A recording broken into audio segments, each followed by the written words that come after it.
आहे दूध तेल हे आपण कशामध्ये घेतो मिलीलीटर मध्ये. कशामध्ये घेतो मिलीलीटर मध्ये. तर मिलीलीटरचे हे आपल्याकडे वेगवेगळे माप आहेत. हे सगळ्यात छोटं माप आहे. याच्यावर किती दिलेलं आहे 50 ml म्हणजे 50 मिलीलीटर बरोबर. हे सगळ्यात छोटंसं आहे त्याच्यापेक्षा थोडं मोठं किती आहे याच्यावर 100 आहे. म्हणजे हे दोन 50 याच्यामध्ये टाकले तेव्हा हे 100 भरणार बरोबर आहे की नाही. हे 100 मिलीलीटर. हे किती आहे 200. मग याचे किती माप आपल्याला याच्यात टाकावे लागणार 2 बरोबर. नंतर आता हे किती आहे 500 मिलीलीटर म्हणजेच याला आपण अर्धा लिटर म्हणतो. आणि हे किती आहे 1000 मिलीलीटर म्हणजेच किती 1 लिटर. म्हणजे किती 1 लिटर. आता हे 1 लिटर आहे. मला 1 लिटर दूध घ्यायचंय. मग मी काय करणार पूर्ण याला गच्च भरणार. हे पूर्ण असं गच्च भरलं की काय झालं हे 1 लिटर झालं.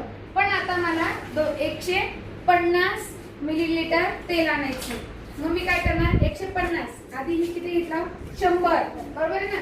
मग हे 100 घेतलं आणि हे याच्यामध्ये टाकलं ठीक आहे. आणि आता किती हे आहे 50.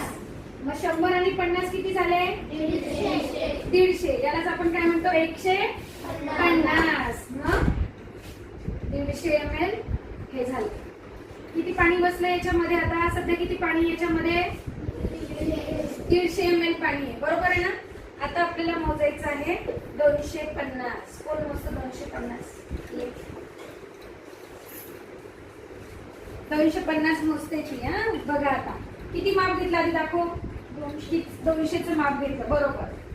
कशामध्ये टाकलं 1 लिटरच्या मापात टाकलं बघा की नाही टाकलं का 200 लक्षात ठेवा.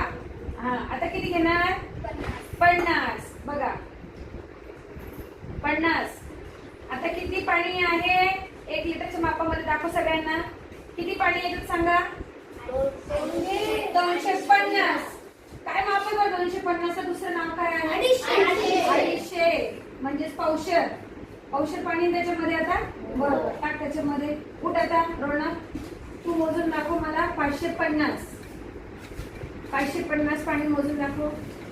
कितीचं माप आहे ते सांग 500चं.